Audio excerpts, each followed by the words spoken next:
এখন আমাদের বর্ষাকালের যেহেতু বৃষ্টি হচ্ছে বা ওয়েদার চেঞ্জ হচ্ছে, একটা মোস্ট কমন প্রবলেম হচ্ছে হাঁচি, কাশি, সর্দি ঘর ঘর প্রায় লেগেই থাকছে এবং জ্বর।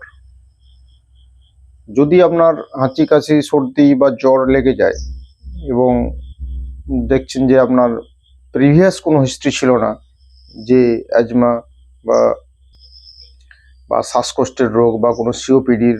বা স্মোকিংয়ের কোনো হিস্ট্রি নেই, হঠাৎ করে ঠান্ডা লেগে গেছে, নাক দিয়ে জল বেরোচ্ছে,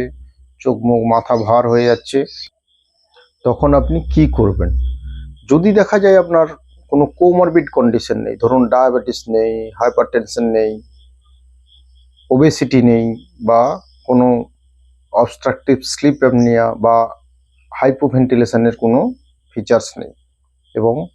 অক্সিজেন এখন তো বাড়িতে বাড়িতেই পালস অক্সিমিটার জেনারেলি করোনার পর আছে,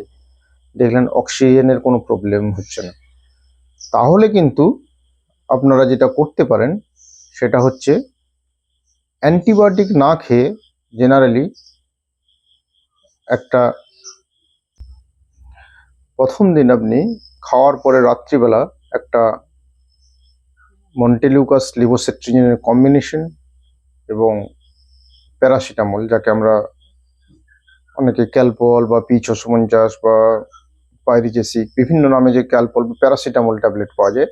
একটা খাওয়ার পর একটা প্যারাসিটামল এবং একটা মন্টেলিউকাস এবং লিভোসেট্রিজিন অথবা কম দামের সেট্রিজিন ট্যাবলেট আপনি খেয়ে ঘুমিয়ে পড়ুন। একদিন দেখুন, যদি কমে যায় তাহলে কিন্তু সচরাচর আমাদের অ্যান্টিবায়োটিক ইউজ করার খুব একটা প্রয়োজন হয় না। যদি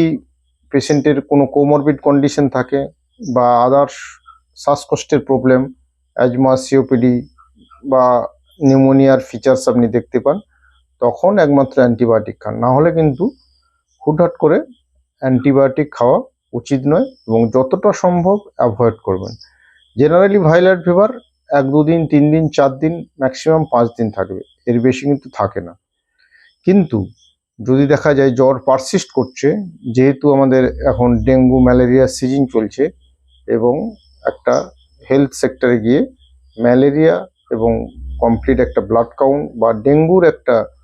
রিপোর্ট অবশ্যই করাবেন যদি জ্বর 2-3 দিনের বেশি পারসিস্ট করে।